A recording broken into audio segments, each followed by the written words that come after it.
네, 반갑습니다. 자, 이제 월요일 과정이 마지막 이론이죠. 우리가 이제 주택법 건축법 문제 하는데 이번 진도에서 완벽하게 잡아버리세요. 자, 월요일 과정에서는 우리가 기출 문제를 완벽하게 익숙해지는 게 우리 목표고요. 그래야 이제 7, 8월 달 과정이 진행이 돼요.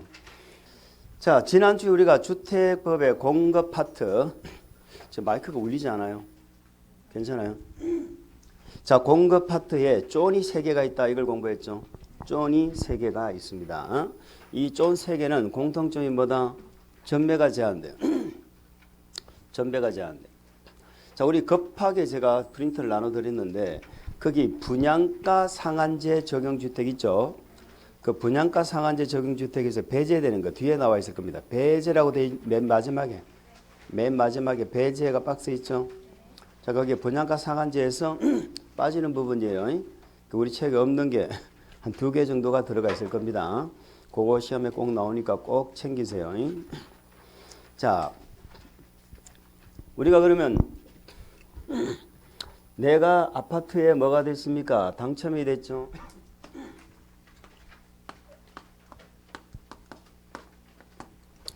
당첨되고 나서 일정 기간 동안에 못 팔아먹는다. 여기 전매 제한이고요. 팔아먹지 말아라. 여기 전매 제한이고. 요번에 이제 현 정부 들어서서 마지막으로 우리가 내놓은 정책이 또 뭐다? 일정 기간 동안 살아라.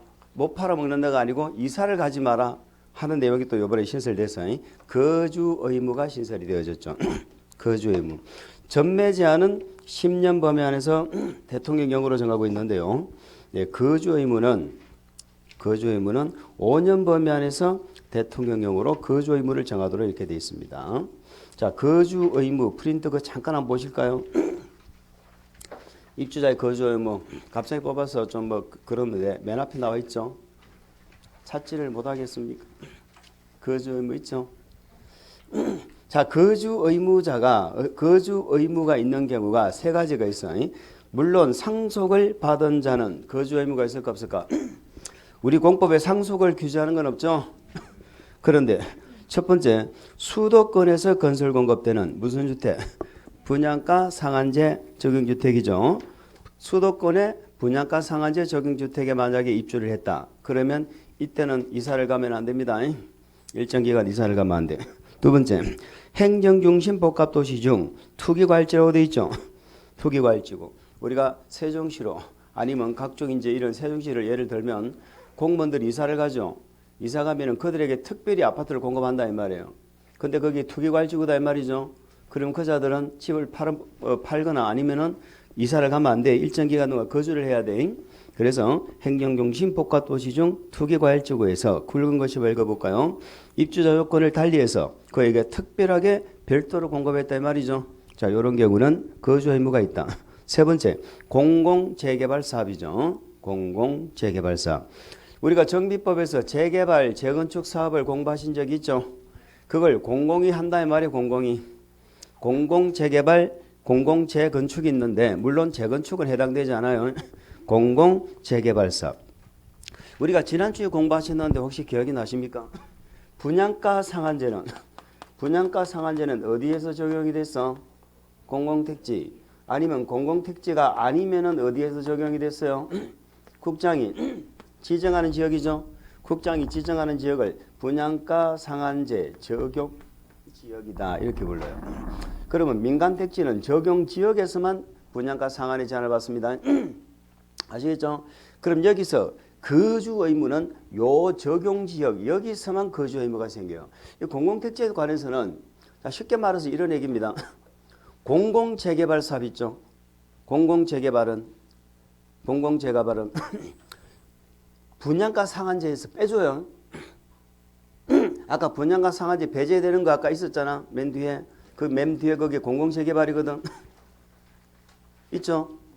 분양가 상한제에서 빼주는 대신에 2가지 의무가 들어간다 생각하면 돼. 첫 번째, 거주 의무가 들어가. 분양가 상한제 빼주는 대신에 일정 기간 뭐 해야 돼? 거주를 해야 돼.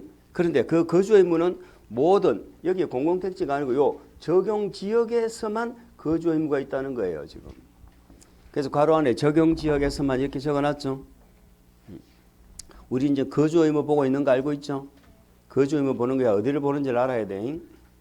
거주 의무를 지금 보고 있는 거야. 여기서만 거주 의무가 있다는 거야. 뭐 말인지 아시죠? 그래서 거주 의무가 몇 군데 몇 가지야? 세 가지죠.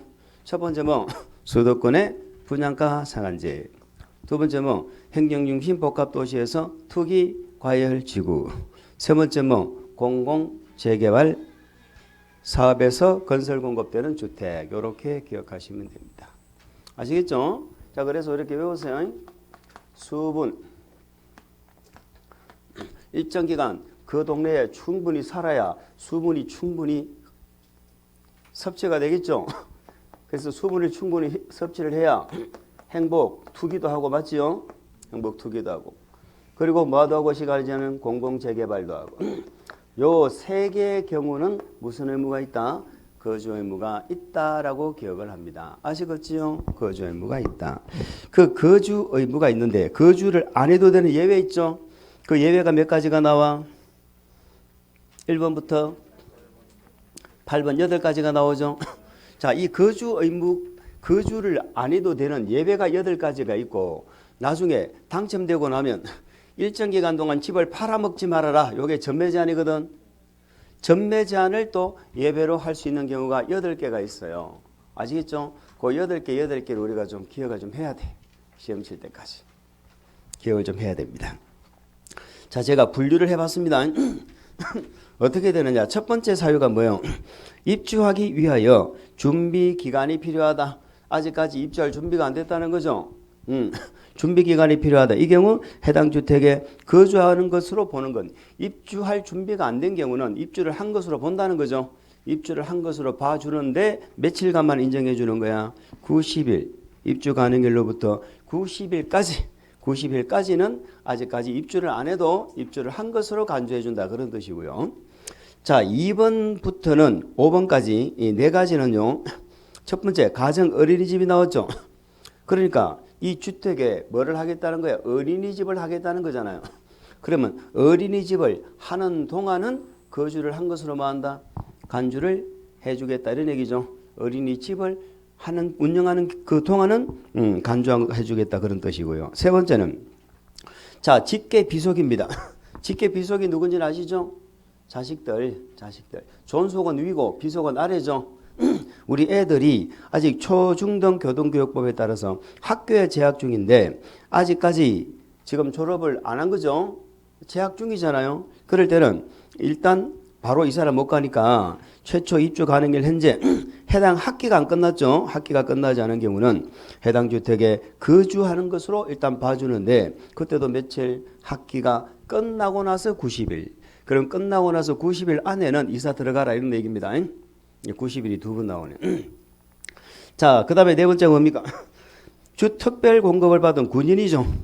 그런데 군인이 인사발령을 받아서 거주 의무 기간 중 해당 주택 건설 지역, 괄호 밖에 건설 지역이 아닌 지역에 거주한다. 자, 군인이 특별 공급을 받았는데 자기가 이사 가고 싶은 게 아니죠. 인사 발령에 따라서 다른 지역에 거주하게 되었다. 군인. 이해는 가죠? 다섯 번째. 거주 의무 기간 중 뭐를 했어? 혼인을 했죠. 아니면은 이혼을 했죠. 그래가지고 입주한 주택에 퇴거하고 해당 주택에 계속 거주하리는 거주 의무자에 자 내가 거주 의무자인데 혼인을 하거나 이혼을 함으로써 내가 거주 안 하고 직계 존속이나 비속이나 아니면 배우자 뭐 종전 배우자도 괜찮습니다. 또는 형제 자매가 자신으로 세대주를 마한다 변경했다. 자, 무슨 말인지 아시죠? 혼인 이혼으로 내가 거기에 거주 의무자가 못 살게 됐잖아. 그러면 그 주변에 족기, 직계, 존비속이나 형제가, 자매가 거주하겠다는 거죠. 그래서 그 사람이 세대주로 뭐 했어? 변경한 거죠. 그때는 거주 의무 기간 중 남은 기간을 승계한다면, 그러니까 거자들이 거주한다면 계속 거주한 것으로 만다 본다. 무슨 내용인지 아시죠? 그래서 참고로 보시고, 우리 이렇게 기억합니다. 2번은 뭐다? 어린이집. 3번은 뭐다? 이제 좀 컸죠? 초중 고등학교. 더 크면 어디가? 군대 가지. 군대 갔다가 뭐해? 혼인하지. 혼인하고 뭐해? 이혼하지. 딱 정해졌잖아. 딱 순서대로 아닙니까? 그럼 이렇게 뭐가 있어? 6번 보세요. 자, 6번, 7번은 근무, 생업, 취향, 질병 치료. 그죠? 질병 치료를 위해 어디에 체류한다? 해외에 체류한다고 되어 있네. 해외. 거주 의무자가 거주 의무 기간 중 근무, 생업, 취약, 질병 치료. 근무, 생업, 취약, 질병 치료는 부득이한 사유라고 보시면 되겠죠. 이러한 사유로 해외에 뭐 하고 있다? 체류하고 있다. 이런 얘기죠. 그러면 거주한 것으로 본다는 거죠. 거주한 것으로 인정해 주겠다.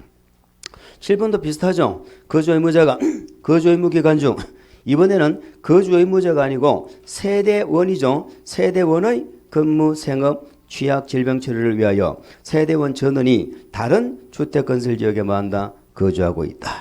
그러니까 결국은 6번, 7번은 생업, 근무, 생업, 취약, 질병 치료죠. 자, 이런 목적으로 해외에 체류를 한다든지 아니면 다른 지역에 거주한다든지 뭐 다른 지역은 특광시군으로 이해하시면 됩니다. 아시겠죠? 근무, 생업, 질병 치료, 취약 이렇게 네 가지 사유를 또 기억하시면 됩니다. 그런데 말이죠. 7번은 지금 해외로 나가는 거 아닌 경우는 근무, 생업, 질병 치료, 취약 요거는 수도권 안에서는 움직이면 안 된다는 거죠. 수도권 안에서 거주를 이전하는 경우는 안 된다. 그 수도권 안에서 이런 근무 등등의 문제로는 거기서 그냥 살아라는 거죠. 그 뭐 지하철 잘 돼 있고 도로 잘 돼 있으니까 하고 살아라는 거야. 그런 얘기가 되겠습니다. 자, 마지막은 8번째는 우리가 전매 제한을 공부를 아직 안 하셨는데 전매가 허용되는 경우가 또 8개가 있어요. 전매가 허용되는 게 8개가 있는데 그 전매 허용 사유는 또 역시 거주를 안 해도 된다. 이런 얘기예요. 그런데 8개 중에 2개는 뺍니다. 2개. 일부를 배우자에게 주는 경우하고 실직 파산 또는 신용불량으로 경제적 어려움이 발생하면 집을 팔 수도 있거든요. 자, 이런 경우는 집을 팔아야 되니까 거주 안 해도 되지 않느냐 이런 얘기인데 이 경우는 우리가 거주 의무에서 배제되지 않는다는 거예요. 배제되지 않는 거 2가지. 이렇게 뭐 신설이 되어졌는데 지금 다 외우려고 그러면 힘드니까 그렇구나 하고 일단 넘어가시고 다 함께 한번 정확하게 기억을 좀 해주시기 바랍니다. 넘어갑니다. 거주 의무 기간은 몇 년이라고 되어 있어요? 5년 이내에서 정하죠. 5년 이내에서 해당 주택의 분양 가격과 국장이 고시하는 방법으로 결정된 인근 지역의 매매 가격 비율에 따라 이렇게 되어 있죠. 대통령령으로 정한다. 무슨 말이냐? 5년 이내에서 정하는데 이 분양 가격하고 무슨 가격을 비교해? 인근의 매매 가격을 비교하죠. 그러니까 옆에 있는 실제 아파트 가격하고 분양받는 가격을 비교했더니 첫 번째, 공공택지에서는 80%도 안 되게 샀더라는 거죠. 그러면 뭐 한다고요? 5년 동안 살아라 이 말이야. 그런데 80% 이상이죠. 100% 미만까지는 몇 년? 3년 동안 살아라.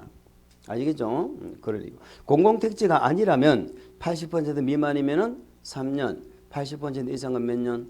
2년 동안 그 거주를 해야 된다. 이런 얘기니까 그 정도로 참고하시기 바랍니다. 이렇게 거주를 해야 되는데 만약에 부득이한 사유가 있어가지고 거주를 갖다 못하게 되죠. 아까 앞에 거주 의무가 배제되는 규정이 있었잖아요. 그 해당되지도 않는데 만약에 거주를 못하게 되었다 그러면은 집을 팔아야 되겠죠. 천상 팔아야 돼. 이런 경우는 어떻게 해야 되느냐?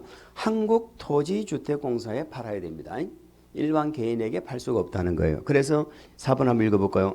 거주 의무자가 위이에 따른 사유 없이 아까 박스 8개 있었죠. 그 사유에 해당도 안 되면서 거주 의무 기간 이내에 거주를 이전하려는 경우 이해갑니까? 거주 의무자는 대통령으로 정하는 바에 따라 누구에게?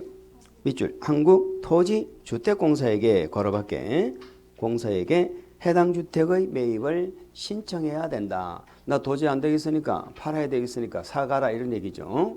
그런 얘기 되어 있습니다. 그러면 얘가 프리미엄이나 이런 거 안 주겠죠. 그러니까 뭐 프리미엄 붙여먹고 이런 거는 꿈도 꾸지 마라 이런 뜻입니다. 한국토지주택공사가 사가버린다. 근데 만약에 괄호 안에 보세요. 사업주체가 공공주택사업자죠. 공공주택사업자. 공공주택사업자가 누군지를 우리는 모르지만 국지공까지는 알고 있죠. 얘네들이 만약에 사업주체다. 그러면은 토지주택공사한테 사라고 안 하고 얘들한테 사라고 하면 됩니다. 얘들한테 사라고 하면 된다. 그리고 5번은 뭔가요? 제목을 보니까 한국토지주택공사는 특별한 사유가 없으면 그걸 사야 된다는 거죠. 사야 된다.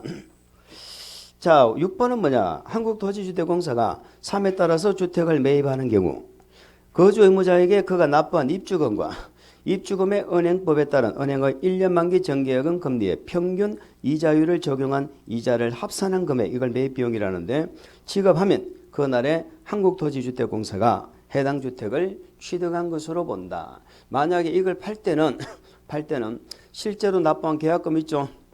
실제로 납부한 중도금 있죠. 자, 이 돈을 납부한 돈에 대해서 1년 만기 정기예금 평균 이자율을 준다는 거예요. 그 돈을 주고 한국토지주택공사가 뭐한다? 사간다 이런 뜻이죠. 사간다. 그럼 돈 딱 지급하면 토지주택공사가 바로 소유권을 취득한 것으로 본다. 이렇게 되어져 있죠.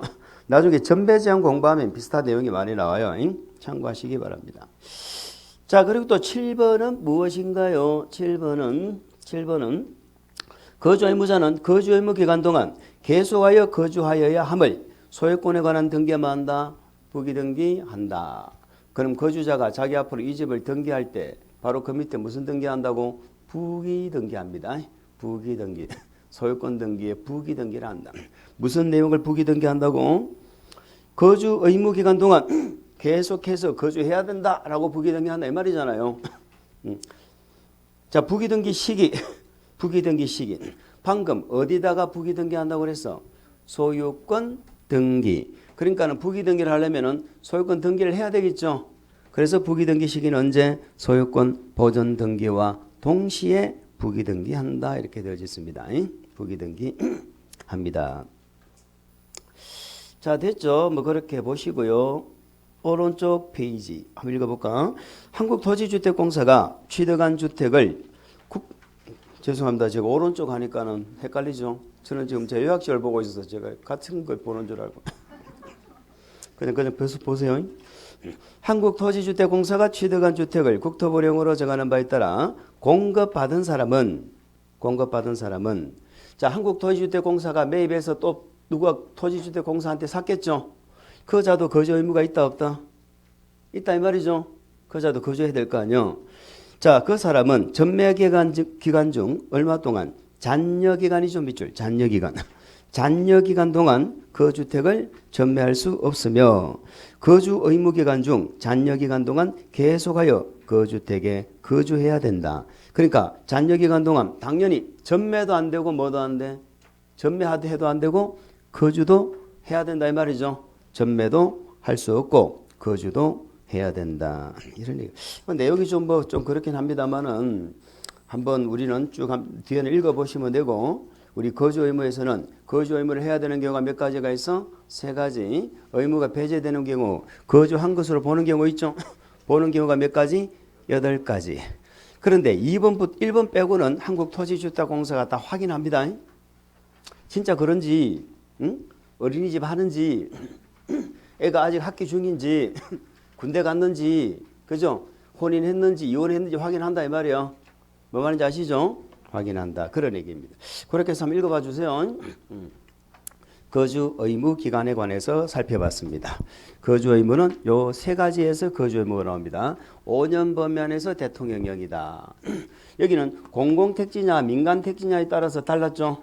공공택지의 경우는 인근 매매 가격의 80%도 안 되게 샀다. 그러면 5년 동안 살아야 돼. 5년 범위안에서 80% 이상을 주고 샀다. 근데 100% 미만이죠. 근데 옆에 가격 아파트보다 100% 이상 더 비싸게 사버리면 이거는 거주 의무를 한다는 자체가 말이 안 되죠. 그 100% 이상이면 거주 의무는 없는 거고 80% 미만, 80% 이상이지만 100% 얼마? 미만인 경우 이때는 3년이에요. 근데 공공택지가 아니면 3년, 2년이다. 뭐 말인지 아시죠? 자, 이런 부득이한 배제가 되는 사유에 해당이 되지도 않는데 불구하고 이사를 꼭 가야 되는 사유가 있어. 그러면 한국토지주택공사한테 매입을 신청한다 그런 말이고, 그러면 한국토지주택공사는 실제로 낸 계약금 있죠?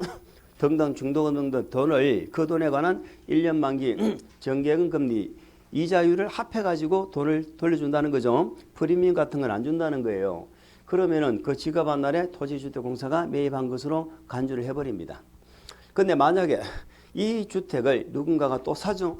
공급을 받죠. 그러면 거자도 그 잔여 기간, 남아있는 기간 동안 계속해서 뭐 해야 돼? 거주해야 되고 전매도 하면 당연히 안 되겠죠. 안 된다 이 말이에요. 그리고 이걸 갖다가 공급받은 자는 소유권 보존 등기하면서 적어야 돼. 계속 몇 년 동안 거주해야 된다는 사실을 부기 등기를 하도록 이렇게 돼 있다. 그런 내용들이었습니다. 그럼 결국은 우리가 지금 암기하실 내용은 세 가지 경우 수분, 행투, 공공재개발 아시겠죠? 수분, 행투, 공공재개발 요 세 가지. 그리고 8가지 사유. 뭐 말은 8가지였지만은 마지막 8번은 전매가 허용되는 사유니까 그 전매 허용 사유를 공부해야 돼. 공부하고 다시 생각하도록 그렇게 하겠습니다. 자, 그러면 우리가 지난주에 뭐를 보셔야 되느냐? 430페이지 전매 행위 제한 대상이죠. 전매 행위 대상 뭐 돼 있는 그 전매 행위가 제한되는 경우를 5개를 우리가 있다 그러죠. 5개 있는데 우리 책에 빠져가지고 제가 1개를 더 적어드린 겁니다. 자, 그걸 받고 우리는 뭘 보실 거냐면은 나머지 전매 제한 기간 이걸 갖다가 지금 봐가지고는 무슨 말인지 모를 텐데 간단하게 제가 한번 설명을 드려보겠습니다. 자, 아파트에 당첨이 됐습니다. 당첨이 되면은 이걸 우리는 분양권이라고 부르고 분양권은 전매가 되고 안 되고 분양권은 전매가 됩니다. 되는 거예요. 그런데 분양권 전매가 안 되는 경우가 있죠. 분양권 전매가 안 되는 경우가 있는데 그게 몇 가지가 있다. 전매가 안 되는 경우가 있는데 몇 가지가 있어. 방금 5가지 있다 했잖아. 첫 번째 뭐 투기과일지구, 두 번째 뭐 조정대상지역, 세 번째 분양가 상한제, 네 번째 공공택지 외의 택지입니까? 공공택지 외의 택지. 5번째 공공재개발입니까? 공공재개발 사업. 근데 이 공공재개발 사업인데 이 공공재개발 사업을 정확하게 말하면 적용지역에서만 전매가 제한됩니다. 적용지역 그렇게 적혀 있어요. 그렇게 보시면 됩니다. 자, 그러면 이 전매 제한 기간이 최장 10년 범위 안에서 대통령령으로 이렇게 정하도록 되어 있어요. 10년 범위 안에서 대통령령으로 정하는데 이건 언제를 기준으로 한다고요? 아파트에 당첨되어서 내가 등기를 하는 날을 기준으로 등기를 하기 전에는 당첨된 지위라고 하고요. 등기가 되고 나면 우리는 주택이라고 부릅니다. 그래서 우리는 전매 제한 대상은 주택이다 이렇게 표현했습니다. 주택이라고 표현하고 이 주택에는 뭐가 다 포함돼? 지위가 다 포함된다 이렇게 표현했었어요. 지난주 그렇게 읽었죠. 그래서 430페이지 보면 전매 행위 대상이 전매 행위가 아니고 전매 행위 제한 대상이죠. 전매 행위 제한 대상인데 읽어보면 사업 주체가 건설 공급하는 주택이라 되어 있잖아요. 주택 동그라미. 근데 그 주택에는 해당 주택의 입주자로 선정된 뭐 지위 동그라미. 지위를 다 뭐한다? 포함한다. 앞에 그림 이해갑니까? 요 주택이 전매 제한 대상이라고. 근데 주택에는 요게 포함되어 있다 이 말이야. 과거에는 작년까지는 지위와 주택을 분리했다고 분리해서 공부했는데 이제는 분리 안 하고 전매 제한 대상은 주택이라 이렇게 되어 있단 말이야. 이 말은 무슨 말이냐? 과거에는요, 작년에는 요 2개는 지위만 전매가 제한됐거든. 지위는 여기까지가 지위잖아. 그럼 요거는 전매 제한이 있어 없어? 없다는 얘기지. 그러니까 대통령령으로도 여기를 넘어서 전매 제한을 정할 수가 없는 거야. 투기과일지구하고 조정대상지역은 여기까지만 전매가 제한되는 거지. 지위해버리면. 근데 이제 뭘로 바꿔버렸어? 주택으로 바꿔버렸지. 그 말은 얘들도 대통령에서 마음만 먹으면 이렇게 전매를 할 수 있다 이 말이야. 무슨 말인지 알아요? 그래서 전매 제한 대상을 주택 이렇게 하고 그 주택에는 뭐가 포함되어 있어? 지위가 모두 포함되어 있다 이렇게 되는 거예요. 자, 어로서 다음 문안에 해당하는 경우는 몇 년 범위 밑줄 가야죠. 10년 범위 안에서 대통령령. 지나기 전에는 그 주택의 전매 동그라미 쳤죠. 전매가 뭐예요? 매매, 증여, 전부 전매입니다. 다만 뭐만 가능하다고? 상속 동그라미. 상속만 예외적으로 허용이 된다. 이걸 기억을 하세요. 상속만 됩니다. 자, 이를 전매를 알선, 전매를 알선 밑줄, 알선도 할 수 없다. 이 경우 전매 제한 기간은 주택 수급 상황, 투기 우려 등을 고려하여 대통령령으로 지역별로 달리 정할 수도 있다라는 사실을 기억을 합니다. 자, 됐지요?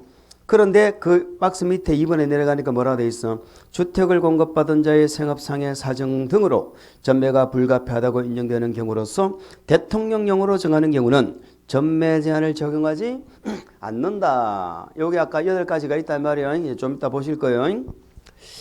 자, 다만 1항 3호에 주택을 공급받은 자가 전매하는 경우는 토지주택공사가 우선 매입할 수 있다 돼 있는데 지금 우리 책은 지금 떨어져 있어가지고 좀 이따 보도록 하고요. 뭘 보느냐면 오른쪽에 2번 파란 색깔 전매 제한 기간 그걸 잠깐 한번 보겠습니다. 공통사항 돼 있죠. 전매 제한 기간은 해당 주택의 입주자로 선정된 날 밑줄 입주자로 선정된 날부터 기산한다. 자, 이런 얘기입니다. 5년 10년간 전매 제한 한다 그러면 언제부터 하느냐 이 말이에요. 언제부터 기산하느냐인데 요거는 자, 내가 아파트에 당첨 딱 되었죠. 그날부터 시작이 되는 겁니다. 그럼 과거에는 어떻게 돼 있었냐? 최초로 계약을 체결할 수 있는 날 이렇게 돼 있었거든. 최초로 계약을 체결할 수 있는 날 하면은 자, 계약 체결이 가능한 날은 언제예요? 건설회사가 분양을 하고 언제부터 계약서 쓰겠다고 공고를 할 거 아니야? 그때부터 계약 체결할 수 있죠. 그때부터 이렇게 전매 제한 기간을 기산했다 이 말이에요. 그럼 그 과거에는 언제부터 기산했느냐? 그 과거에는 실제로 계약서를 쓴 날부터 기산했어요. 그럼 실제로 계약서를 쓴 날은 다 다르지. 계약서 작성한 날이 다 다를 거 아니야. 이게 현실성이 없어. 그래서 계약을 체결할 수 있는 날로 바꿨어요. 최초로. 그러니까 무슨 문제가 생겨? 요 공간이 비어. 요 시기는 또 전매를 제한할 수 있는 근거가 없어. 그래서 아예 당첨된 날부터 바로 전매 제한 기간이 시작이 되는 거야. 아시겠죠? 그 당첨된 날을 여기서는 뭐라고 표현했습니까? 입주자로 선정된 날 이렇게 돼 있죠. 입주자로 선정된 날부터. 그러니까 뭐 계약을 체결한 날이나 체결이 가능한 날이나 이런 말 하면 안 된다고. 그건 말하면 안 되고 입주자로 선정된 날부터 계산한다. 그렇게만 이해하시고 나머지는 지금 안 보셔도 좋습니다. 자, 됐죠? 전매 제한 기간 요거는 일단 중요하지 않습니다. 넘기세요. 뭘 보느냐? 434페이지 보세요. 434페이지 보면은 3번에 전매 금지 예외라고 돼 있죠. 그 말이 무슨 말입니까? 전매가 허용된다 이 말이죠. 전매가 허용된다. 전매가 허용되는 사유가 몇 개가 또 나와? 8개가 나오죠. 아까는 거주하라는 얘기였고 지금은 팔아먹지 말라는 얘기야.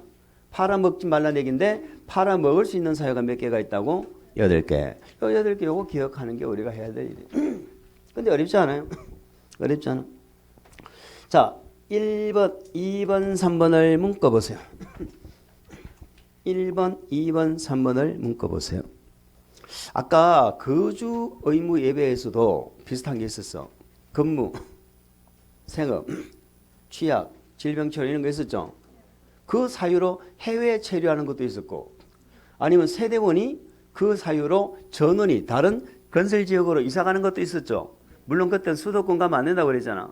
수도권 안에서는 안 된다고 그랬잖아. 같은 의미예요. 여기도 세대원이 근무, 생업상사정, 질병치료, 취약 여기까지는 같은데 결혼이 하나 더 들어가 있죠.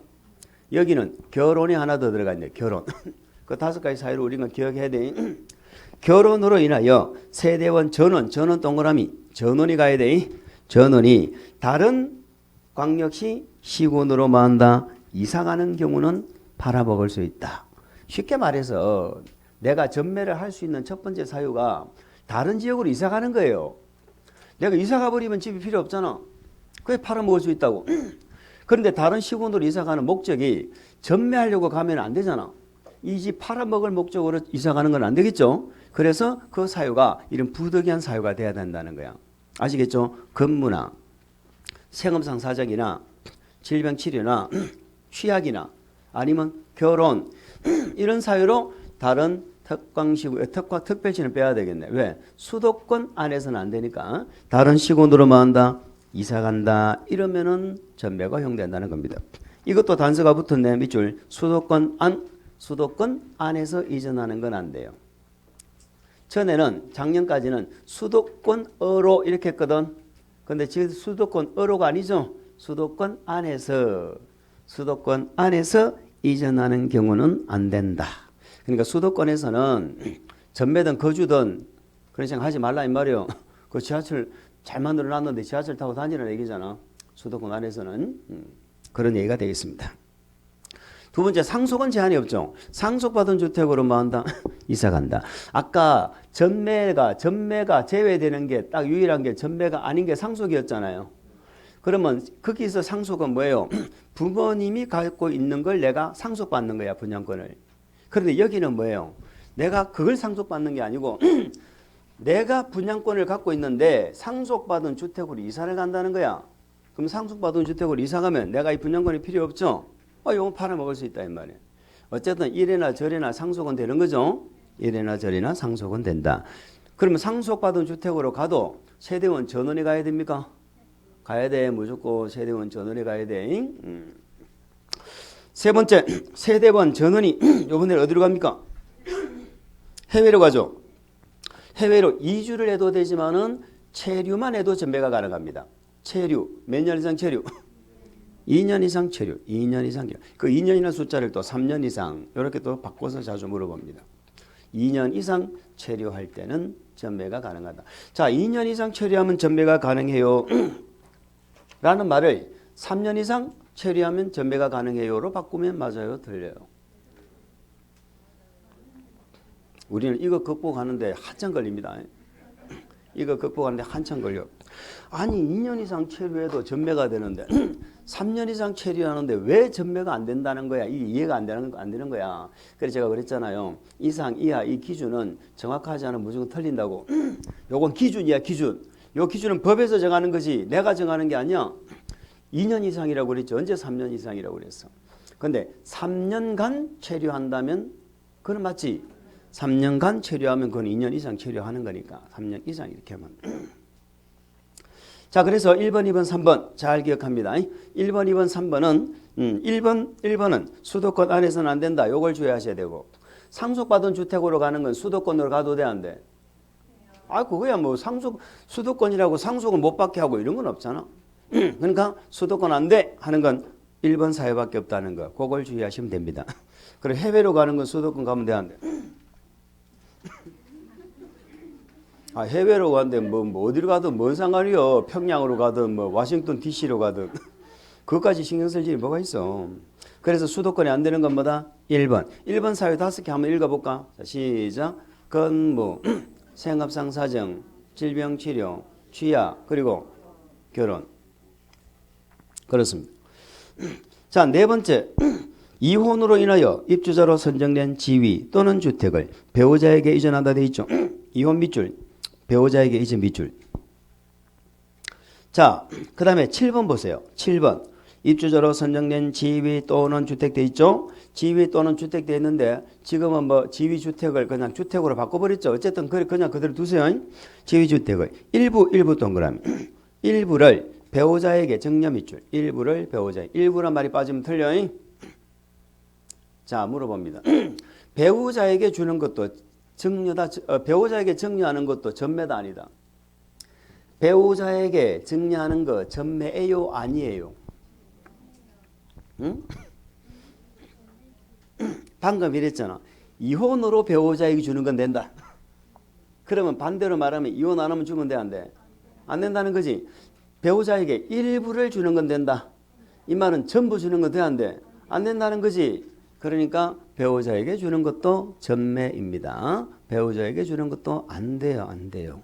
그러니까 이혼으로 해서 전부 다 주는 건 된다, 안 된다? 되지. 전부 다 주는 거 되는 거야. 그런데 배우자에게 전부를 주면은 그거는 전매가 되기 때문에 안 돼. 일부만 준다는 건 공동소유 개념이죠. 공동소유 개념이니까 그래 공동소유는 가능하다는 거야. 공동으로 소유하는 건 가능한데 전부를 주는 건 안 된다. 그럼 배우자에게 주는 거 2개 했죠. 이사 가는 거 3개 했고 배우자에게 주는 거 2개 했잖아. 어렵지 않죠? 그 다음에 5번 보세요. 공시법에 따라서 공익사업 시행으로 주거용 건축물을 제공한 자가 자 주거용 건축물을 수용당했다 이 말이에요. 협의 양도하거나 수용했으면 당했으면 당연히 뭘 줍니까? 이주 대책용 주택을 공급하겠죠. 그럼 나는 그 이주 대책용 주택에 이사 갈 수 있다 없다? 있지 당연히. 이사 가라고 지금 준 거잖아. 이사 가라고 이주 대책용 주택을. 그러면 그 주택이 이사 가죠. 그럼 내가 분양권 갖고 있으면 팔아먹을 수 있어 없어? 있다 이 말이요. 근데 물론 그건 시군구가 확인한다 이렇게 되어져 있네. 확인한다 이렇게 되었습니다. 자 됐죠. 그 다음에 8번이 뭐예요? 6번이 뭐예요? 주택의 소유자가 국가지자체 금융기관에 대한 채무를 이행하지 못해서 경매 또는 공매가 시행되고 있다.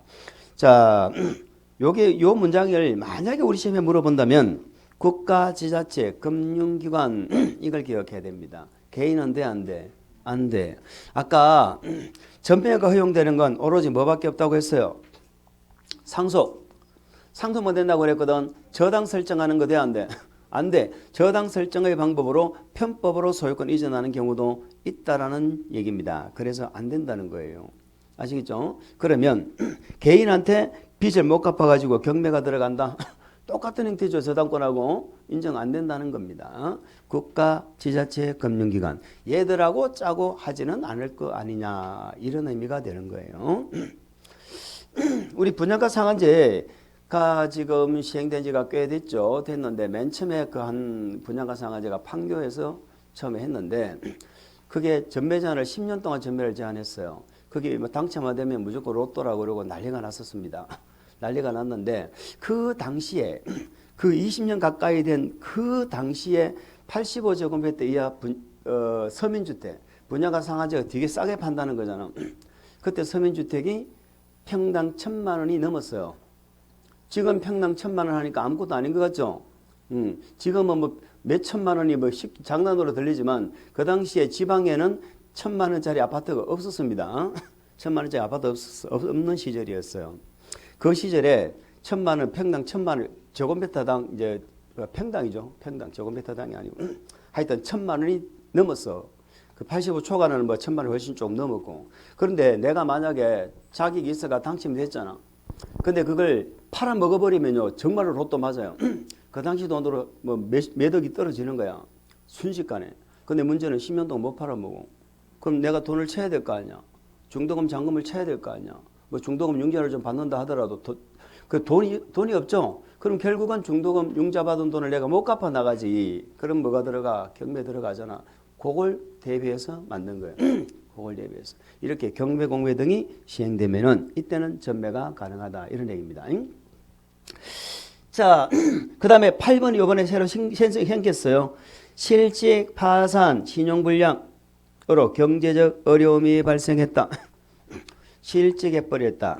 파산해버렸다. 신용불량이 생겨버렸다. 그러면 내가 이 집을 갖고 있어가지고는 경제적으로 생활이 안 된다 이 말이죠. 그럼 팔아먹을 수 있다 이 말이에요. 팔아먹을 수 있다. 요게 요번에 새로 신설된 내용이 되겠습니다. 그럼 요 전매가 허용되면은 아까 뭐도 가능하다고 했어요. 거주 의무도 배제가 됐죠.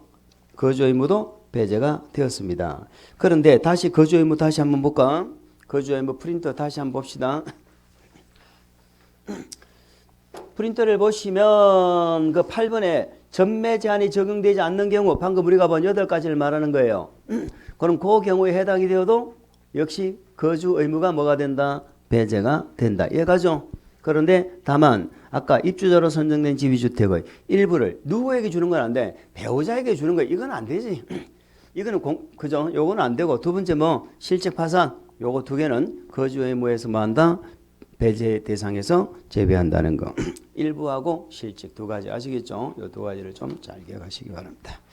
자, 그게 아마 우리 공급 파트에서 우리가 좀 요번에 정리해야 될 내용입니다. 다른 거 몰라도 괜찮아요. 자, 그래서 우리는 거주 의무와 뭘 봤어? 전매 제한을 봤습니다. 항상 우리가 중요한 건 뭐를 했는지를 기억하는 게 중요한 거야. 우리 공급 파트는 뭐 해서 지금 쫀 3개를 했고 쫀 3개는 전매도 뭐가 되고 제한되고 또 일정 기간 뭐 해야 돼? 거주 의무도 부과가 돼. 아시겠죠? 근데 거주 의무가 부과가 되는 건 이 분양가 상한제하고 수분, 그다음에 행투, 공공재개발 있죠? 그 세 가지. 분양가 상한제에 대해서 우리가 거주 의무가 생긴다는 거예요. 분양가 상한제 거주 의무. 요 다섯 가지에 대해서 전매 제한 받고 분양가 상한제 등에 대해서 거주 의무를 받고 거주 의무를. 자, 거주 의무가 생기고 오늘 또 저도 뭐 첫 강의를 하다 보니까 또 자료도 제대로 또 준비가 안 돼서 좀 뭔가 좀 제대로 전달이 됐는지 모르겠는데 그 정도는 기억하세요. 그렇습니다. 자, 우리는 요약집 424페이지를 한번 펴볼게요. 424페이지를 펴보면 자, 주택을 공급받는 자와 공급하는 자에 제한해가지고 주택 공급 질서 교란 금지는 말이 나와 있죠. 자, 요게 뭐 최근에는 좀 뜸했습니다만 우리 시험에서 공급 파트에서 아주 중요한 내용 중에 한 가지인데요.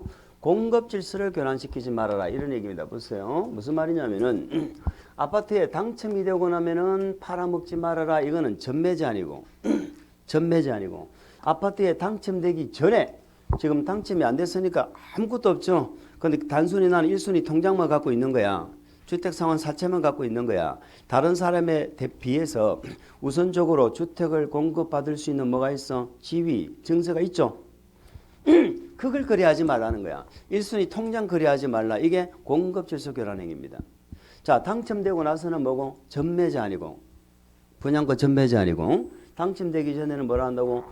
공급, 주택 공급을 교란시키지 말아라. 교란 금지입니다. 주택 공급 교란 금지 이렇게 표현해요. 뭐 말인지 아시겠죠? 자, 그러면 교란 금지라는 건 도대체 뭐냐 이 말입니다. 양도, 양수, 알선, 광고 이런 것들을 일절 금지한다 이 말이에요. 자, 그러면 먼저 책을 읽고 한번 설명을 드려보도록 하겠습니다. 누구든지 이 법에 따라서 건설 공급되는 주택을 공급받거나 공급받게 하기 위하여 다음 은하에 해당하는 증서 또는 지위 돼 있죠. 증서 또는 지위 괄호 묶으세요.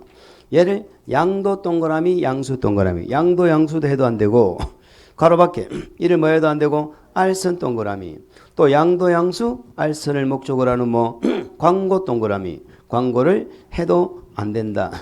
누구든지 거짓이나 그 밖에 부정한 방법으로 이 법에 따라 건설 공급되는 증서나 지위 주택을 공급받거나 공급받게 해서는 안 된다.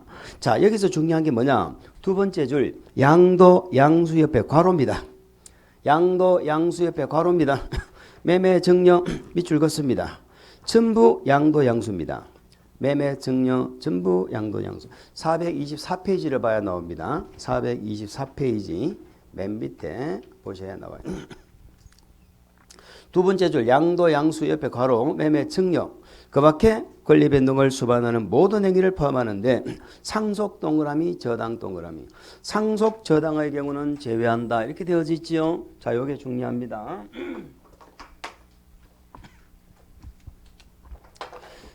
자, 쉽게 말해서 1순위 통장을 양도도 하지 말고 양수도 하지 말고 그 양도 양수하기 위해서 중간에 알선도 하지 말고 이걸 거래하겠다고 벼룩신문에 인터넷에 광고도 하지 말아라 이 말이죠. 이런 걸 하지 말라는 거예요. 그러면 양도 양수가 뭐냐 이 말입니다. 매매 증여 전부 양도 양수예요. 매매 증여 다 양도 양수인데 뭐만 예외적으로 양도 양수로 보지 않는다. 상속받는 거하고 뭐하고 저당 요 두 개는 가능하다 이런 얘기입니다. 그러니까 청약 통장을 상속받는 건 돼요. 청약 통장을 뭐 한다고? 저당을 설정하는 건 가능하다 이 말이에요. 그런데 아까 이쪽에는 뭐라고 그랬어요? 전매 제한은 상속 빼고는 일절 금지라고 그랬죠. 그 두 가지를 비교하는 거야. 여기는 상속 빼고는 일절 안 되고 저당도 안 되는 거야. 근데 여기는 뭐가 가능해? 상속 저당이 가능하다 이 말이죠. 상속 저당이 가능하다. 뭐 말인지 아시겠죠? 그걸 구분을 하세요. 그럼 뭐를 도대체 양도 양수하지 말라는 거냐?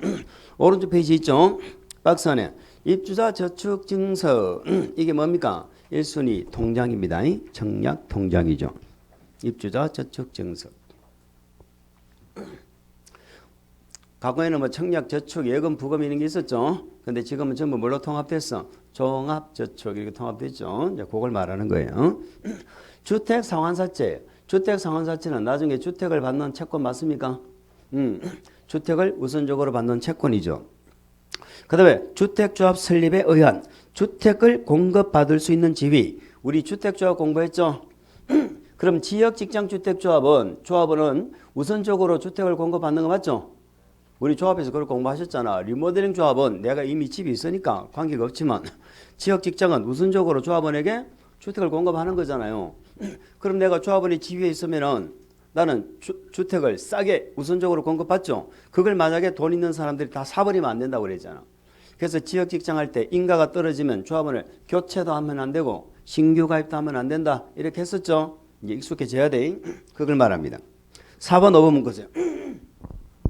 4번, 5번은 우리가 소위 말하는 딱지입니다. 입주권, 딱지를 말하는 거예요. 시군구청장이 발행한 무허가 건물 확인서입니다. 무허가 건물 확인서. 자, 이거는 지자체마다 좀 달라. 그러니까 몇 년도 이전에 건설된 무허가 건물이라고 시군구가 확인서를 띄워주죠. 그러면 거기 이제 철거하고 입주권을 준다 이 말이에요. 무허가 건물 확인서. 무자에 동그라미. 건물 철거 예정 증명서. 철자에 동그라미. 건물 철거 확인서. 같은 철거입니다. 철자. 같은 의미입니다. 전부 입주권 나오는 거예요. 공공사업 시행으로 인한 이주대책에 의해 가지고 주택을 공급받을 수 있는 지위. 이주대책 밑줄. 이주대책. 그 다음에 이주대책 대상자죠. 밑줄 긋고 이주대책 대상자. 이주대책에. 그 이주대책에 이자에 동그라미 치세요. 이자. 자, 이주대책 대상자 확인서. 이게 결국은 입주권이죠. 그러면 입주권의 종류를 우리는 세 개를 보신 거야. 무허가 건물 확인서. 또 무슨 확인서? 철거 확인서. 그 다음에 이주대책 대상자 확인서입니다. 그럼 우린 두 번째는 양도양수 하지 말라는 대상이 뭐라는 거예요? 양도양수 하지 말라는 대상이 조상증이다 이렇게 옵니다. 조상증. 그리고 딱지 이렇게 오세요. 딱지. 조가 뭐예요? 우리 주택조합원의 지위입니다. 지주택조합원의 지위. 지역직장주택조합원의 지위를 말하는 겁니다. 다른 조합은 나오면 안 돼. 우리 개발조합이나 정비사업조합, 재개발조합 이런 거 나오면 안 된다니까. 에이? 리모델링 주택조합의 지위는 양도양수가 돼야 안 돼요.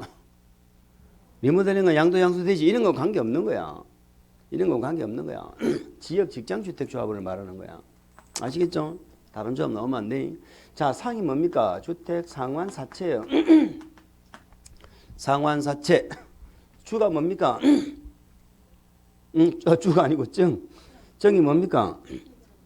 입주자 저축, 증석, 1순위 통장, 조상증입니다. 자, 딱지가 뭡니까? 딱지, 무, 철, 이 이렇게 기억하세요. 무, 철, 이 요 세 가지가 입주권, 딱지가 되겠습니다. 그래서 조상증 가지고 딱지치기 하지 말아라. 요게 교람 금지가 되겠습니다.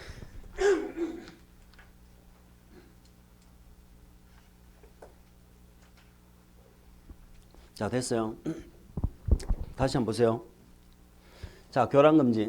요 1순위 통장은 누구든지 하면 안 되는 거야. 올금지야. 그런데 전매제한은 요 5가지 경우만 금지가 되는 거야. 아시겠죠? 전매제한은 요 5가지 경우만 전매가 제한되고, 그러니까 원칙은 분양권 전매는 되는 것인데 요 5가지 경우만 분양권 전매가 안 된다 이런 얘기예요.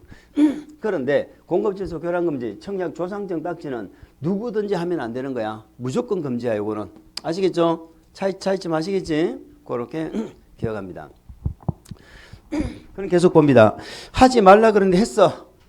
통장 거래하지 말라 그러는데 했어. 그러면 국장사업주체는 다음 은한에 해당하는 자에 대해서는 그 주택 공급을 신청할 수 있는 지위를 무효로 하거나, 지위 동그라미, 무효 동그라미, 체결된 주택의 공급 계약, 계약 동그라미, 취소 동그라미, 취소할 수 있다 밑줄. 자, 우리 주택법은 취소란 말이 나오면 끝말이 뭘로 끝나야 돼? 할 수 있다죠. 그런데 요거는 바꾸세요. 하여야 한다로 바꾸세요.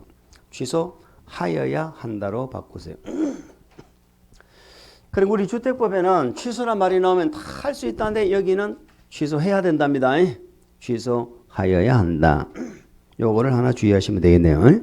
자, 우리가 중요한 건 내가 통장을 팔았잖아. 1순위 통장은. 그럼 1순위 지위는 어떻게 된다고? 지위를 취소할 수 있다 말 돼요? 안 돼요? 지위를 취소한다는 건 말이 안 되잖아. 그러니까 지위는 무효입니다. 내가 1순위, 던 1순위 통장 팔면 1순위 지위는 무효야. 그날부터. 위반하면. 그리고 이제는 그 통장을 사용해서 계약을 체결해버렸죠. 계약 체결했잖아. 그럼 그 계약은 취소할 수 있다. 이제 계약 취소해버려야 된다. 해버려야 된다는 거예요. 전에는 할 수 있다 했거든. 전에는 안 할 수 있다는 얘기잖아. 근데 이제는 무조건 통장 거래하다가 들키면 만약에 계약을 체결했으면 취소된다. 계약이 취소되어 버린다. 아시겠죠? 지위는 뭐가 되고? 무효고. 계약은 뭐 할 수 있고? 취소해야 되고 물어봅니다. 자, 이런 조상증 딱지를 가지고 거래를 하다가 발각이 됐습니다. 그러면은 그 계약은 무효다. 계약은 무효다. 취소해야 된다니까. 당연 무효는 아니죠. 물론 취소하면 원점으로 돌아가서 무효가 되지만 표현 자체가 지위는 뭐고? 무효고. 계약은 뭐고? 취소해야 되고. 이렇게 구분을 하세요. 자, 됐지요? 3번 봅니다. 사업주체는 결혼 행위를 한 자에 대하여 신청한 주택가격에 해당하는 금액을 괄호 묶으세요. 산정한 주택가격에 해당하는 금액을 그 다음 밑줄 지급한 때 그 지급한 날에 동그라미 치세요. 지급한 날에 사업주체가 망한 것으로 본다. 밑줄 사업주체가 해당 주택을 취득한 것으로 본다. 이런 얘기입니다. 사업주체가 가격을 지급하죠.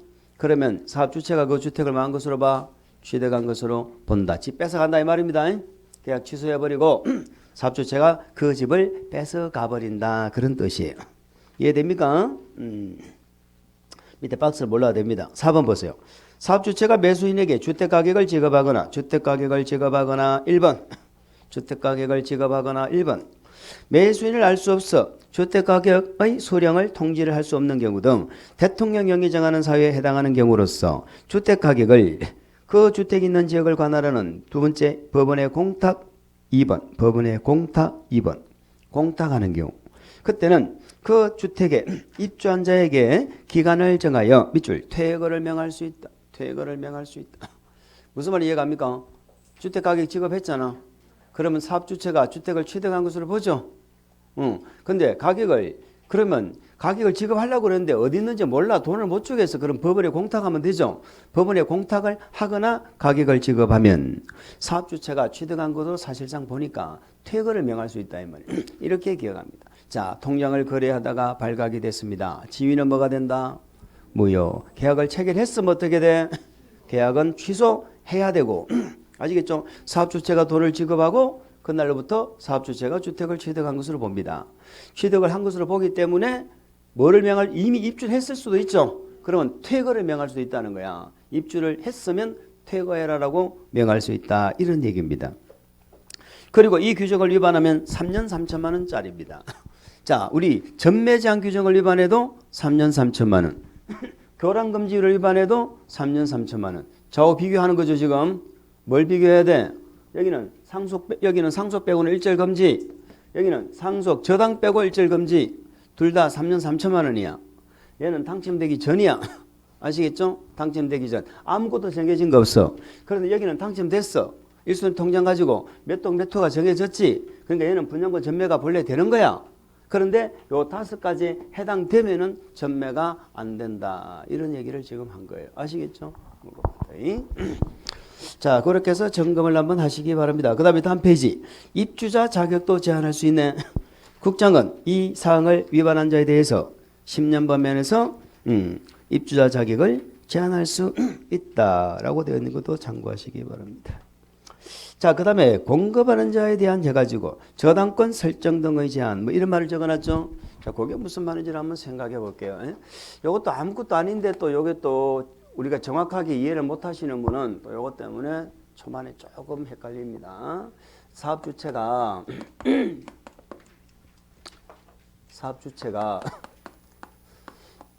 사업계획 승인을 받지요. 사업계획 승인을 받아서 우리가 이제 지난주에 공부를 잘 하신 분은 오늘 아무것도 아닌데 자, 공사에 들어갑니다. 공사가 끝이 나면은 주택법은 무엇을 받습니까? 사용 검사를 받습니다. 사용 검사가 떨어지면 사업주체 앞으로 뭐 한다? 소유권 보존 등기하겠지. 그죠? 대장이 등기하고 소유권 보존 등기하고 여기서 소유권 보존 등기하는 거야. 소유권 보존 등기를 합니다. 하고 그리고 이제는 입주자들한테 알려주죠. 뭐를 알려줘? 입주 가능일을 알려줘. 입주 가능일이 뭐더라? 입주 가능일이 뭐더라? 앞으로 소유권 이전 등기 할 수 있는 날이었죠. 이 말 기억나요? 내가 입주할 수 있단 말은 내 집이란 말이고 내 집이란 말은 등기할 수 있단 말이잖아. 이 조합할 때 했잖아. 조합할 때 입주 가능일까지 집이 없거나 한 채만 있는 자가 조합원이 된다고 이렇게 했었잖아. 맞지요? 자, 이 이전 등기할 수 있는 날로부터 해서 우리 주택법에는 60일간 이렇게 보호를 해줘요. 뭐를 보호를 해주느냐 이런 얘기입니다. 내가 집을 한 채 샀는데 저당권이 설정돼 있는 거야. 은행에서. 그러면 사업주체가 그 집장사가 저당권을 설정했을 거 아니에요. 근데 돈을 안 갚으면은 말소를 안 시켜줄 거 아니에요. 그래서 내가 그 있는 상태에서 취득했어. 그걸 우리는 민법에서 뭐라고 그래? 제3 취득자라고 하지. 근데 나중에 저당권 실행해서 내가 소유권을 확보 못할 수도 있죠. 그런 위험이 있단 말이야. 그러면 어떻게 해야 돼? 그걸 내가 알아서 조심을 해야지. 조심을. 응? 그런데 우리 주택법은 한두 사람이 사는 게 아니고 여러 세대가 살잖아.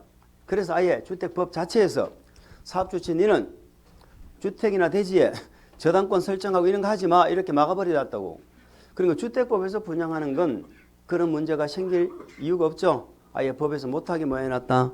막아놨다 이런 얘기지. 저당권 설정을 하지 말아라. 여기까지 이해갑니까? 그럼 우리는 뭘 알아야 되느냐? 사업주체가 여기에 주택이나 대지에 저당권을 설정을 할 수 있다라는 얘기는 자기 앞으로 소유권 등기가 돼 있다는 거죠. 자기 앞으로 등기가 안 돼 있으면 저당 잡혀 먹을 수가 없잖아. 그러면 우리가 지난주에 열심히 공부했어. 등록사업자는 사업계획 승인 받으려면 원칙은 대지에 관해서 뭐가 있어야지 사업계획 승인이나 대지에 소유권이 있어야지. 사업계획 승인 받았다는 건 뭐를 확보한 거야? 대지. 그런데 소유권이 꼭 있어야 돼요? 사용권만 있어도 돼? 사용권만 있어도 사업 승인 나지? 그러나 누구는 공동으로 하는 조합, 공동으로 하는 주택조합 있죠? 이 조합은 소유권이 있어야 돼? 사용권만 있어도 돼? 얘는 소유권이 있어야 돼? 이렇게 했었죠? 요게 지난주 공방 요게 기억이 나야 돼. 그럼 문제는 보세요. 얘는 실질적으로 100%는 아니지만 지금 95% 소유권이었잖아. 소유권 확보했으니까 지금은 현행법에서는 조합은 이거 승인 신청 들어가죠? 그럼 소유권 확보했다는 거잖아. 그러면 승인 신청 들어갈 때부터 해가지고 여기는 조합은 여기부터 어떻게 한다고요? 저당권 설정 등이 제한돼요. 왜? 소유권 확보했으니까. 그런데 일반 등록사업자는 소유권을 확보했을 수도 있고 사용권을 확보했을 수도 있죠. 그러니까 일반 등록사업자는 여기부터 안 막아. 막을 필요가 없는 거야. 아직 소유권 확보 안 했잖아. 그럼 우리 이제 뭐가 궁금해요? 그럼 등록사업자는 여기서 소유권이 꼭 없어도 되는데 언제부터는 소유권이 꼭 있어야 되느냐 이걸 기억하는 거야. 자, 공사에 들어가면서 우리는 시군구청장한테 입주자를 모집하겠습니다. 입주자 모집하려면 신문에 뭐 해야 돼? 공고해야죠. 그러면 시군구한테 뭐 받는다고 그랬어요? 승인 받죠? 시군구청장한테 승인 받아. 그러면 입주자를 모집하려고 승인 신청이 들어갈 거 아닙니까? 쉽게 말해서 입주자를 모집하려면은 반드시 대지에 뭐가 있어야 돼? 소유권이 있어야 돼. 요걸 기억하는 게 포인트야. 근데 이걸 잊어버리니까는 계속 외워도 기억이 안 나는 거야. 결국은 뭐 무슨 말인지 모르고 외워야 돼. 자, 다시 등록사업자는 사업계획 승인 받을 때는 소유권 가져오는 게 원칙이지만 사용권만 있어도 사업 승인이 나. 그러니까 소유권 확보 안 했으니까 여기부터 저당권 설정하지만 막을 필요가 없어. 그러나 입주자를 모집하려면 반드시 대지의 소유권이 있어야 돼. 그래서 여기부터 막아. 입주자 모집 공고 승인 신청 들어갈 때부터 막는 거야. 이유는 뭐다? 이유가 소유권 확보했죠. 뭐에 대한 소유권? 대지. 대지 때문에 막는 거야. 지금 집은 지었어 안 지었어?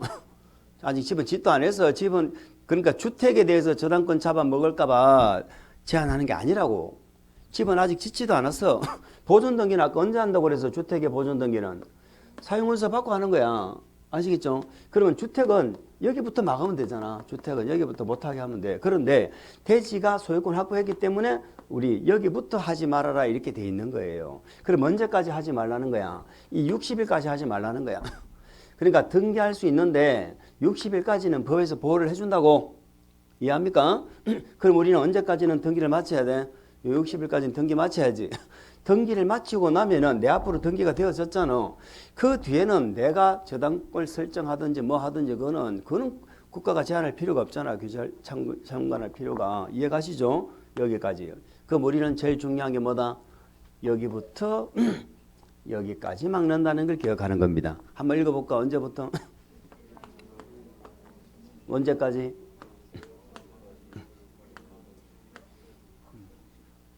자꾸 읽어야 됩니다. 읽어야 돼. 여기까지 못하게 막는 거야. 근데 조합은 언제부터 막아야 돼? 조합은 언제부터 막아? 이해하죠? 이 기간 동안에 입주 예정자들 있죠. 입주 예정자들의 동의 없이는 저당권등기 설정을 하면 안 된다 이 말이에요. 그럼 입주 예정자가 동의를 하면 어때요? 그거 가능하지. 뭐 집주인이 뭐 동의를 했는데 뭔 상관이겠어. 그럼 이런 얘기요. 그러면 예정자, 만약에 입주 예정자가 나중에 입주를 했죠. 등기를 했죠. 그런데도 입주자는 나중에 뭐를 취득하게 됩니까? 소유권을 취득하게 되잖아. 그런데도 얘가 소유권을 취득한 입주자가 뭔가를 피해를 본다는 거잖아요. 아까처럼 경매 넣어버리면 소유권 뺏기잖아. 그런 피해를 보니까 하지 말라는 거지. 그러면 이 소유권보다도 입주자가 갖고 있는 소유권보다도 센 놈이 있다는 얘기잖아요. 센 놈이 있으니까 하지 말라는 거잖아. 그 놈이 누구냐면 한마디로 선순위 물건이야. 선순위 물건. 소유권보다도 이기는 놈은 선순위 물건이잖아. 그럼 물건에는 뭐가 있어요? 첫 번째 담보물건 있지? 담보물건. 또 무슨 물건 있어? 용역물건 있죠. 세 번째는 소유권 있죠. 소유권을 아예 처분해버리는 거, 매매, 증여 등등을 하지 말아라 이 말이. 이런 행위를 하지 말라는 거야. 이런 행위를. 근데 담보물건은 뭐 우리가 뭐 아시죠? 일반 전형적인 담보물건 말고도 가등기 담보도 있고 뭐 등등 있어. 다 제한되는 거야. 그런데 용역물건은 용역물건은 지지전이죠. 근데 지역권은 관계없어. 아파트 짓는 거니까. 그럼 지상권 전세권을 못한다는 얘기인데 근데 문제는요. 물건이 아니어도요. 얘한테 피해를 주는 놈이 있어요. 그자가 누구야? 등기되는 임차권. 이 임차권은 채권이죠. 그러나 얘가 등기가 되어버리면 물권화가 되어가지고 입주자한테 피해를 준다니까. 그러니까 물건 중에 용익물건은 지역권은 빼고 아시겠죠? 물건이 아니더라도 등기되는 임차권은 뭐 한다? 제한된다. 그럼 요거는 암기하는 내용이 아니에요. 그러니까 물건 설정을 제한한다. 이렇게 일단 이해를 하시면 되는 거야. 누구 동의 없이 예정자 동의 없이. 읽어볼게요. 자, 입주자 모집 공고 승인 신청일 이후 그걸 기억해야 됩니다. 이후부터 언제까지 당해 주택을 공급받은 자가 언제까지 소유권 이전 등기를 할 수 있는 날 이후 며칠. 그런데 우리 책에는 빠져 있는데 주택조합은 언제부터라고? 입주자 모집 공고 승인 신청일이 아니고 적으세요. 입주자 모집 공고 승인 신청일 위에다가 적으라고. 주택조합은 사업계획 승인 신청일. 사업계획 승인 신청일. 그 다음에 소유권 이전 등기 신청할 수 있는 날 있죠. 거기다가 적으세요. 입주 가능일. 입주 가능일은 사업주체가 통지를 해줍니다. 입주 가능일. 그 물으시면 이렇게 물어봐요. 소유권 이전 등기를 신청할 수 있는 날이란 이렇게 물어봅니다. 있는 날이란 사업주체가 입주 예정자에게 통보한 뭐 입주 가능일을 말한다. 아시겠죠? 입주 가능일을 말한다. 이렇게 돼야 되는 거예요. 이때는 누구의 동의 없이 공급받은 자는 입주 예정자 동의 없이 앞에다가 입주 예정자 적으세요. 동의 없이 다음 행위를 해서는 안 된다. 자, 그 행위 박스 안에 세 가지를 그냥 뭐라고 이해해버리자. 물건. 1번 해당 주택 대지의 저당권 밑줄, 가등기 담보권 등 밑줄, 담보물건 동그라미 치세요. 담보물건 설정하지 말아라. 두 번째, 해당 주택 대지의 전세권 지상권 밑줄, 이게 용익물건이죠. 그런데 등기되는 동그라미, 등기되는 부동산 임차권 밑줄, 부동산 임차권도 뭐가 되는가 하면 안 된다. 등기되는 거. 세 번째, 해당 주택 대지를 매매 증여 등의 방법 밑줄, 매매 증여, 처분 동그라미, 아예 처분하는 행위도 하면 안 된다. 그렇게 기억합니다. 자, 예외 있죠. 뭐 주택 건설 촉진을 위해 융자를 받는 경우도 있죠. 뭐 그냥 그 정도 적어놨으니까 융자란 말에 동그라미 쳐봅시다. 융자를 받는 경우는 입주자 하면 안 되고 또 입주 예정자 이렇게 하는 게 맞죠. 입주 예정자의 동의 없이 저당권 설정 등이 가능하다. 예외가 있는데 우리 책에는 안 적어놨으니까 일단 그렇게만 기억합니다. 3번 부기등기 돼 있죠. 부기등기. 이 부기등기는 뭐냐? 부기등기는 뭐예요? 이런 거 하면 안 된다고 적으라는 거죠. 이런 거 하면 안 돼라고 적으라는 거야. 항상 부기등기는 우리가 공부하는 부기등기는 다 소유권 등기합니다. 그러니까 대지는 이때 소유권 확보했잖아. 언제? 입주자 모집 공고 승인 신청할 때. 그러니까 이때 부기등기 들어가야 돼. 무슨 말이냐면 이때부터 막는 이유가 대지 때문에 막잖아. 그러니까 대지는 입주자 모집 공고 승인 신청, 다시 말해서 부기등기 해서 이게 승인 신청이 들어가는 거야. 그래서 승인 신청과 동시에 한다 이렇게 돼 있어요. 그런데 아직까지 이 시점에는 주택은 없죠. 주택은 사용검사 받고 소유권 보전 등기하죠. 보전 등기해야 등기부가 생기잖아. 보전 등기하면서 바로 밑에 뭐가 들어가? 부기등기가 들어가는 거예요. 그러니까 이것도 이해가 되면 외울 건 없지. 대지는 처음부터 입주자 모집 공고 승인 신청부터 요 기간을 기억하는 게 중요한 거야. 근데 주택은 언제부터? 소유권 보전 등기할 때부터 부기등기 들어간다. 사업주체는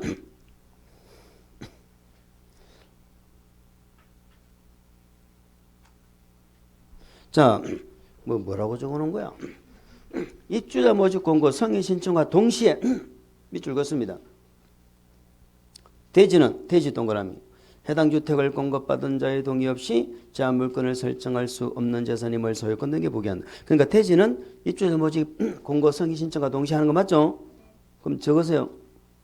주택은 소유권 보전 등기와 동시. 주택은 소유권 보전 등기와 동시. 이렇게 적으세요. 그게 등기식입니다. 부기등기식이에요. 오른쪽 페이지 3번 동그라미 3번 볼게요. 부기등기일 이후 밑줄 부기등기일 이후 부기등기를 했지요. 그런데 당해대지를 양수 또는 제한물건을 설정 압류가 처분 등을 했어. 그러면 그 효력은 뭐다? 무효 동그라미. 부기등기까지 했는데도 불구하고 이런 얘기죠. 부기등기 해놨잖아. 그런 거 하면 안 된다고. 그런데도 불구하고 했죠. 그러면 보호해준다 안 해준다? 안 해준다. 무효 이런 얘기입니다. 자, 우리가 힘들게 공고 파트를 정리를 잘 했습니다. 잘 했어요. 잘 했는데 우리가 뭐 하나만 보고 싫으냐면 시간이 좀 오버됐네. 435페이지를 보시면 리모델링 허가가 나오는데요. 리모델링 허가가 나오는데 자, 거기 우리 리모델링하는 주체 요거는 꼭 알아야 되거든요. 한번 읽어볼게요. 공동주택의 입주자 사용자 관리 주체 밑줄 그으세요. 입주자 사용자 관리 주체. 입사관 입주자 사용자 관리 주체도 리모델링 합니다. 공동주택을 리모델링하고자 할 때는 허가와 관련된 면적, 세대수, 입주자 등의 동의 비율에 관해서 대통령령이 정하는 기준 절차 돼 있죠. 거기다 적으세요. 소유자 전원의 동의. 소유자 전원의 동의를 받아서 시군구에 뭘 받는다? 밑줄 허가. 시군구에 허가를 받아야 합니다. 자, 우리 리모델링은 뭐 받아서 한다고? 허가. 이거 많이 했죠? 2번 봅니다. 대통령령으로 정하는 기준 절차에 따라서 리모델링 결의란 리모델링 주택조합을 괄호를 묶으세요. 그 다음 밑줄 소유자 전원의 동의를 받은 입주자 대표회를 괄호로 묶으세요. 이들이 역시 뭘 받아서 시군구의 허가 밑줄 허가를 받아. 자, 거기서는 그렇게 기억합니다. 자, 우리가 많이 했어요. 리모델링을 할 때 조합을 만들어서 할 때는 100% 동의가 필요 있다 없다? 조합 만들어서 할 때는 100% 동의 받아야 돼 안 받아도 돼? 아, 지난주에 했잖아. 조합 만들 때는 전체는 3분의 2, 동의는 과반수, 허가 받을 때는 전체는 75%, 동의 50% 했잖아. 그지요? 조합 만들 때는 100% 동의 필요 없지? 그 동의수 기억해야 된다니까. 그런데 1번에 입주자 사용자 관리 주체, 2번에 입주자 대표 회의 있죠? 이런 자들은 전원 전체 동의를 받아야 된다 이 말이야. 조합을 안 만드니까 이해할 수 있죠? 그 정도 이해를 하시기 바랍니다. 자, 뭐 좀 오버되더라도 한 장 넘겨보세요. 뭐 시공자 선정돼 있는데 거기 두 번째 줄에 국장이 정하는 경쟁 입찰의 방법 거기만 살짝 밑줄을 주시고 3번 보세요. 도시계획인의 심의. 시공구 청량이 세대수 증가의 리모델링. 괄호 안에 50세대 이상 거기다가 동그라미 치세요. 50세대 이상이 증가해 리모델링 하면은 그러면 세대수가 너무 많이 증가하죠. 그럼 세대수가 너무 많이 증가하면 제일 문제가 되는 게 기반시설이에요. 아니면 관리계획 이런 데 부분에 문제가 생길 수 있거든. 그래서 두 번째 줄에 괄호 문구세요. 기반시설의 영향이나 도시군 관리계획 부합 여부 등에 대하여 밑줄 시군구 도시계획위원회 심의를 거쳐야 된다. 자, 우리는 지금 주택법 하고 있어. 도시계획위원회는 무슨 법에 나오는 거예요? 국회법에 나오는 거잖아. 그런데 여기서 주택법이지만 리모델링 하면서 세대수가 너무 늘어나서 기반시설에 문제가 생길 수가 있죠. 그러니까 이때는 국회법에 시군구 도시계획위원회 뭘 거치라고 심의를 거쳐서 리모델링 허가를 한다는 거 그거 하나 정도 기억을 하시기 바랍니다. 나머지는 안 볼게요. 나머지는 기본계획 등등은 다음에 봐도 됩니다. 조금 쉬었다 하겠습니다.